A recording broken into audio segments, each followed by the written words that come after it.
Bismillahirrahmanirrahim. Assalamualaikum warahmatullahi wabarakatuh. Alhamdulillahilladzi hadana lihada wa ma kunna linahtadiya laula an hadana Allah. Wassalatu wassalamu ala man la nabiyya ba'dah.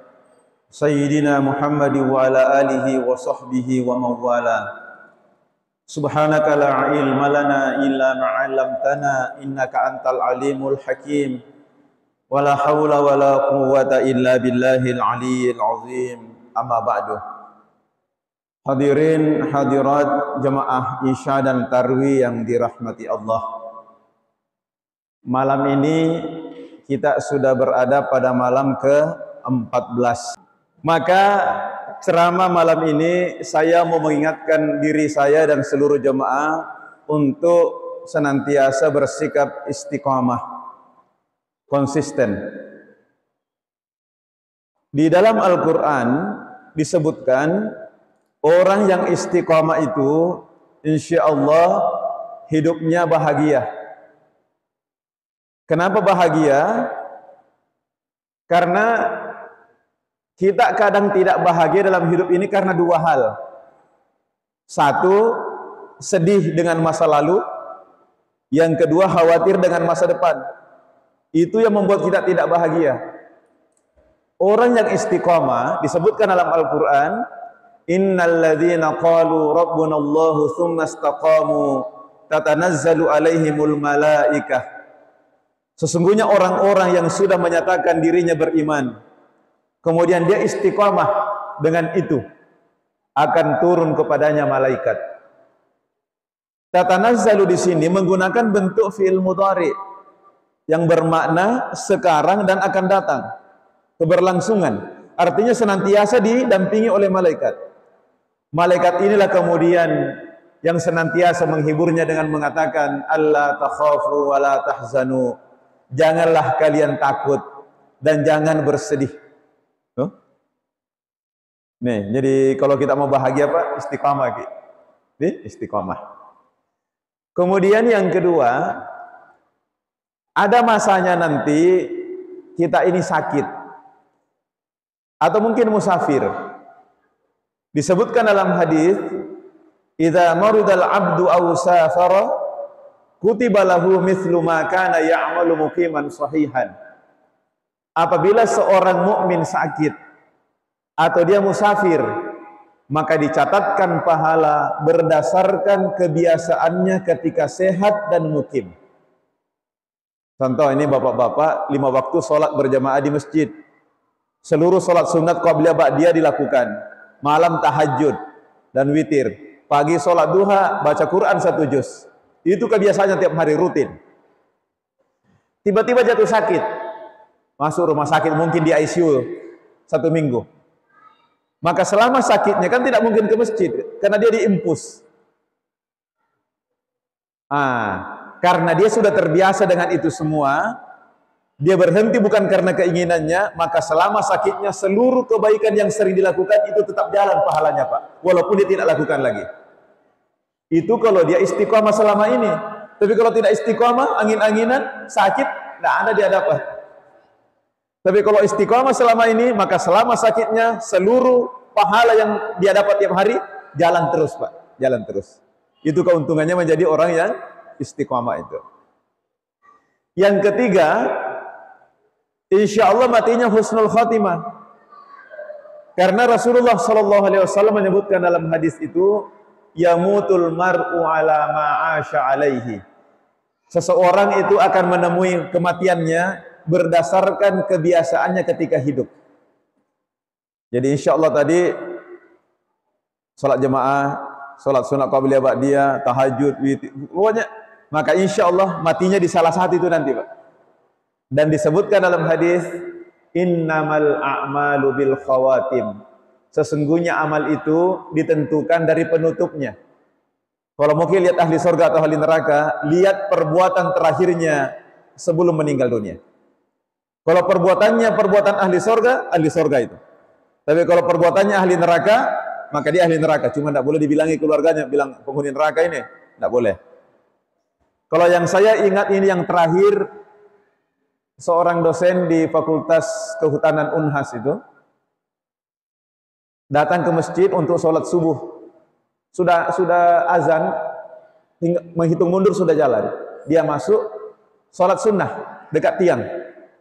Di rekaman CCTV itu kelihatan. Tahiyat rakaat kedua tumbang dia. Meninggal dalam sholatnya, Pak. Cantiknya kematiannya itu, Pak. Cantik sekali. ini yang kita cari ini, Pak. Meninggal dalam keadaan husnul khotimah. Tapi itu bisa kita dapatkan kalau selama ini kita istiqomah. Tapi kalau tidak istiqomah, susah itu. Nah itu. Nah sekarang kita bertanya, bagaimana caranya supaya kita bisa istiqomah? Karena kita semua mau. Tapi dalam kenyataan susah. Kan banyak begitu, Pak. Dia bilang, susah Ustaz istiqomah itu.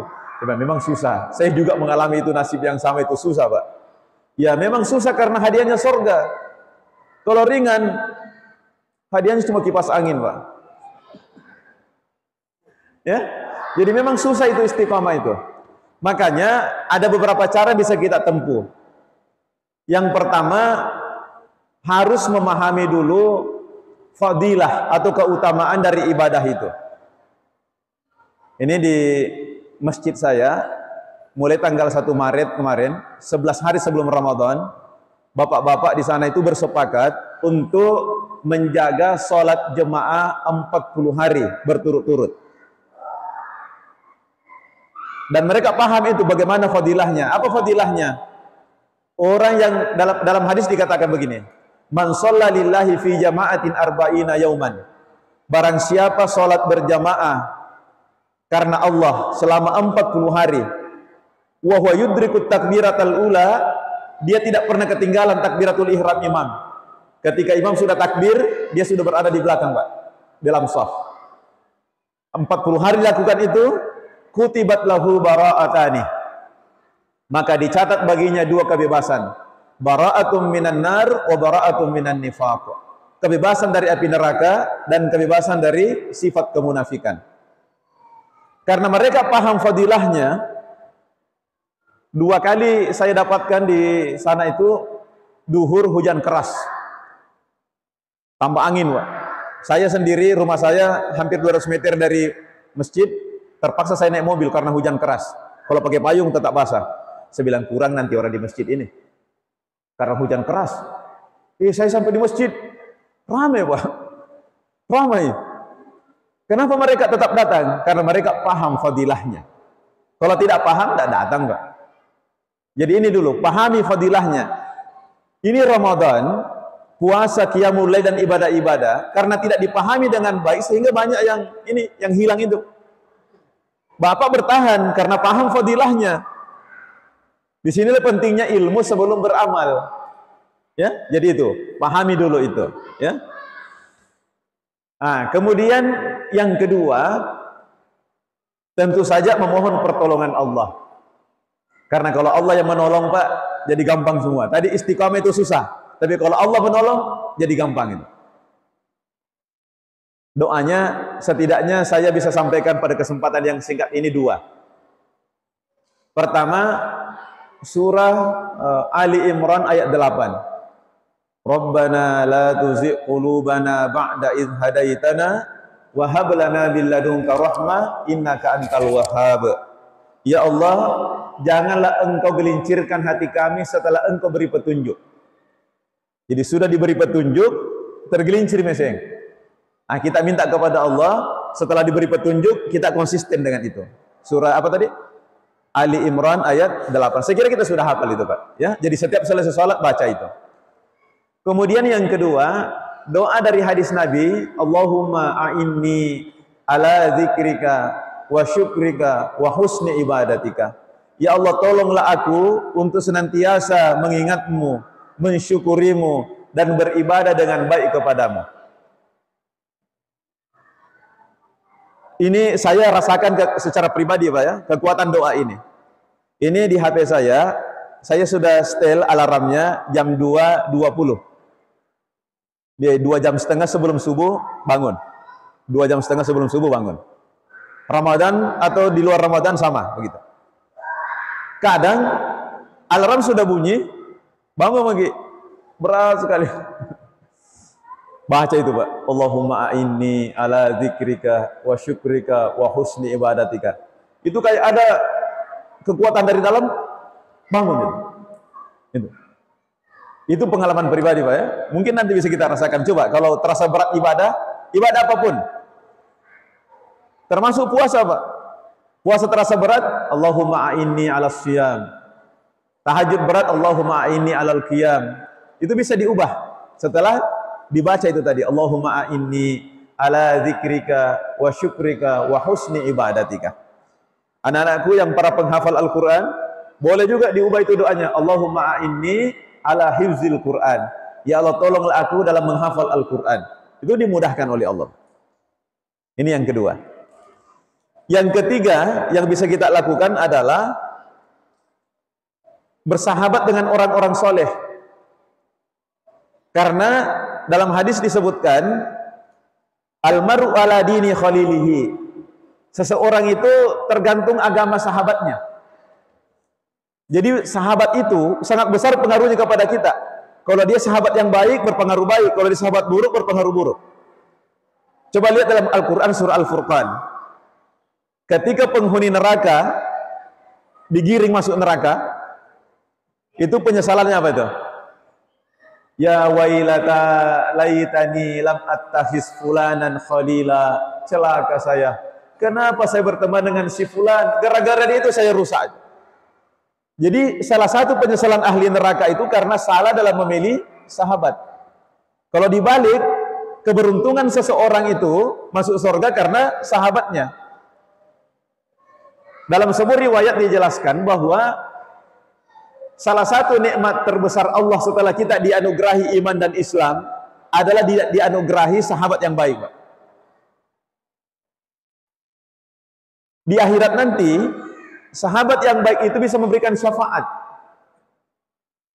Jadi nanti kalau masuk bagi surga, terus kita bilang sama Allah, ya Allah, ada sahabatku dulu waktu di dunia, dia orangnya baik ya Allah. Saya cari-cari ini kok tidak ada di sini ya Allah. Allah bilang, di sini cuma 2 tempat. Kalau tidak ada di surga berarti di neraka. Ya Allah, dia orang baik, mohon izin ya Allah, saya mau cari dia. Kata Allah, silakan. Dia pun pergi cari temannya Pak di neraka itu. Jadi tidak semua orang masuk neraka tersiksa. Orang ini masuk di neraka, dia cari temannya. Ketemu. Dia bilang sama Allah, ya Allah, saya sudah ketemu ya Allah. Kata Allah, ya tarik tangannya masuk surga sana sama-sama. Ditarik tangannya Pak. Jadi sahabat yang baik itu bisa memberikan syafaat. Nah sekarang pertanyaannya, bagaimana cara mengetahui bahwa ini orang baik? Kalau saya Pak pribadi sederhana indikatornya. Saya perhatikan semua yang istiqamah sholat jemaah subuhnya, itu pasti orang baik Pak. Itu garansi. Ya, garansi dari agama itu bahwa orang yang istiqamah sholat jemaah subuh di masjid, itu pasti orang baik. Maka saya biasa kalau subuh di masjid Pak, saya perhatikan itu jemaah. Oh ini saudara saya semua ini teman saya. Ini saya harus menjalin hubungan baik karena mereka ini orang baik semua. Jadi bersahabat dengan orang baik karena itu tadi pengaruhnya sangat besar, ya, pengaruhnya sangat besar. Alhamdulillah bisa khatam selama Ramadan, ya dalam sholat tarawih. Ada riwayat saya baca dari Sayyidina Ali karramallahu wajhah bahwa mengkhatamkan Al-Quran dalam itu 1 kali itu setara dengan membaca Al-Quran 10 kali di luar sholat. Makanya di Mekah begitu. Ini dosen saya kemarin datang dari yang S2 S3-nya di Mekah. Beliau cerita waktu di Mekah ya. Kami taruhnya di sana 1 juz. Malam, tengah malam, jam 1:30, 1:30 bangun lagi. Tahajud 8 rakaat. 1 rakaat setengah juz. Berarti kalau 8 rakaat berapa juz? 4 juz. Berarti 1 malam mereka itu sholat dengan bacaan 5 juz. Ternyata itu juga masih lebih ringan Pak. Seorang mahasiswa Mesir yang kita bisa lihat di medsos itu, testimoninya malam pertama Ramadan di sebuah masjid di Mesir, dia sholat tarawih, bacaannya 15 juz. Kan di sana tidak ada ceramah, jadi selesai sholat isya langsung tarawih kan? Setelah sholat sunnah. Itu hampir jam 4 baru selesai. Malam kedua Pak, dia pindah masjid, tidak mau lagi di sini. Ini saya ceritakan untuk memotivasi kita bahwa yang kita alami sekarang ini, kita ini sangat ringan Pak, dibandingkan ibadah saudara-saudara kita di sana. Harusnya kita lebih termotivasi itu, bahwa harusnya kita memperbanyak itu qiyamul lail. Jadi ingat, amalan inti itu kan dua, puasa, qiyamul lail. Kalau ini terjaga dengan baik sampai akhir, jaminan Pak, di akhir nanti seluruh dosa tak diampuni oleh Allah Subhanahu wa taala. Makanya hari raya aja disebut hari raya Idul Fitri, kembali kepada fitrah, kembali kepada kesucian. Dengan apa? Dengan puasa dan qiyamul lail. Tapi kalau angin-anginan Ki, tidak dapat. Makanya istiqamah Ki, jaga puasa tak dengan baik, jaga qiyamul lailnya dengan baik sampai akhir. Nanti tambahannya dengan khatam Al-Quran, memberi buka puasa dan lain-lain. Tapi yang inti itu puasa dan qiyamul lail. Saya kira itu Pak yang sempat saya sampaikan. Walaupun agak singkat, tapi mudah-mudahan ada manfaatnya untuk kita semua.